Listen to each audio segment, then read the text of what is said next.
tapşırığından biz gerund və infinitiv mövzusuna baxırıq. Birinci test tapşırığında biz boşluqdan əvvəl of söz önünü görürük.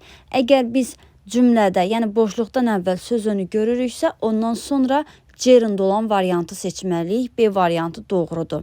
İkinci test tapşırığında to'nu görürük. Söz önü olduğuna görə yenidən hearing, yəni ing-li variantı, gerund olan variantı seçirik.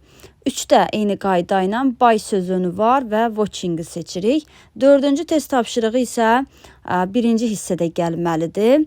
Burada cavabımız olacaq do not touch, yəni toxunma mənasında C variantı doğru olacaq. Daha sonra 5-ci tapşırıqda sakit olun, əmr cümləsidir, B variantı olacaq. 6-cı test tapşırığına baxırıq. Bu da yenə əmr cümləsidir və B variantı burada doğrudur. Keçirik 7-ci test tapşırığına. 7-ci test tapşırığında isə doğru cavab don't blame olacaq. 8-ci test tapşırığına expected sözünü görürük. Bu feildən sonra to'lu biz feili seçməliyik, yəni infinitiv seçməliyik. C variantı doğrudur. Decided'dən də sonra to'lu feili seçməliyik. D variantı. Didn't want'dan sonra yenə to-dan olan variantı seçirik. 11-də görürük ki 10 işlənib, yəni söz önü. Söz önüdən sonra biz ing-li variant, yəni finishing olan variantı seçirik. 12-də decided'i görürük yenidən və to'lu feili seçməliyik. Suggested. Suggested yadımızda saxlayırıq ki, özündən sonra infinitiv qəbul etmir. Gerund qəbul edir və B variantı doğrudur. 14-də yenə decided sözünü görürük və to revise sözünü cavabını seçirik. 15-ci test tapşırığında promised. Promised'dən sonra yenidən to'lu ifadəni seçirik. A variantı doğrudur. 16-da expected yenidən to'lu ifadə, infinitiv olan variantı seçirik. 17-yə baxaq. Promised sözünü görürük. Promised'dən sonra to'lu ifadəni seçirik. C variantı doğrudur. 18-də to keep, decide'ə görə to keep'i seçirik. 19-da try'dan sonra cəhd etmək, yoxlamaq mənasında biz infinitiv olan variantı seçməliyik. 20-ci test tapşırığında yenə decided görürük, to accept'i seçirik. 21-də promised, yenə to tell-i. 22-də yenidən promised görürük, to solve-u. Yenə suggested görürük, modifying olacaq, Y variantı. Daha sonra 24-də baxırıq, decided to olacaq. Decided to keep.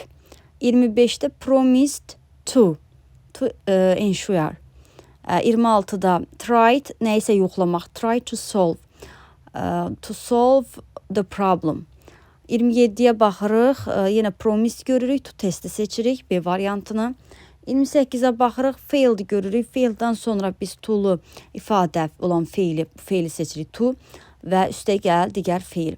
29 deməli biz loved görürük. Loved-dan sonra tamamlıq və burada to'lu feili seçəcəyik. Yəni infinitivi seçəcəyik. Y variantı. 30-da ondan sonra sözün olduğuna görə biz gerundu seçirik. A variantı doğrudur. 31-də promise'dən sonra to'lu infinitiv yeni seçirik. 32-də yenə promise'dən sonra to'lu ifadə to repay olacaq.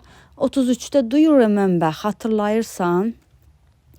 Deməli, bu keçmişlə bağlı olduğuna görə, oxuduğunu yəni xatırlayırsanmı, ona görə C variantını seçəcəyik, ing. Bildiyimiz kimi, keçmişlə əlaqəli olduqda zaman biz seçirik ing-li ifadəni, gerundu. Amma gələcəklə bağlı olduğu zaman isə biz infinitiv seçirik.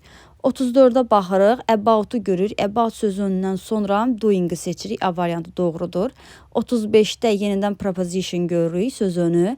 Going-i seçirik, ing-li variantımız doğrudur. 36-ya baxırıq, of-dan sonra sözünü, yəni sözünü olduğuna görə of. Of-dan sonra biz seçirik making, gerundu. Important, it is important. Sifətdən sonra biz to'lu ifadə seçməliyik. Yəni ki, infinitiv, to support olar. He stopped.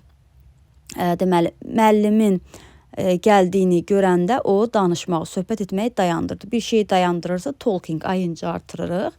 Daha sonra 39-a baxırıq. Don't forget. Ev tapşırığını etməyi unutma. Bir şeyi yaddan çıxartma, unutma. Infinitiv işlənəcək. Don't forget burada bu mənada. Amma yəni həmişə to işləmir, həmişə infinitiv işləmir, məna fərqi olur. Burada bir şeyi etməyi unutmamaq mənasında artıq biz infinitiv seçirik. 40-a baxırıq. Ofdan sonra sözündən sonra performing ing-li variantı seçirik. To be eager to accept olacaq. B variantı doğrudur. Daha sonra yenə sözünü görürük. Motivating C variantı. Want'dan sonra bildiyimiz kimi 3-cü qrup feili idi. To support seçirik. 44-də he wanted his boss, yenə to ifadə, to sign. 45-ə baxırıq. Yenə I forgot, deməli unutdum. Bir şey unutmuşuqsa, yaddan çıxartmışıqsa, etməyi unutmuşuqsa, biz onda infinitiv seçəcəyik burada. 46 promise-dən sonra yenə to ifadə C-ni seçirik.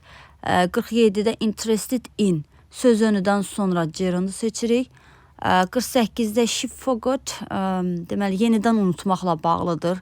Unudub, iştirak etməyi D variantı. Daha sonra 49-a baxırıq. Yenə bayı görürük burada ing-li variant doğrudur. Və 50-yə baxırıq. I stopped, bir şeyi dayandırmaq mənasında ing istifadə olunur. Y variantı doğrudur.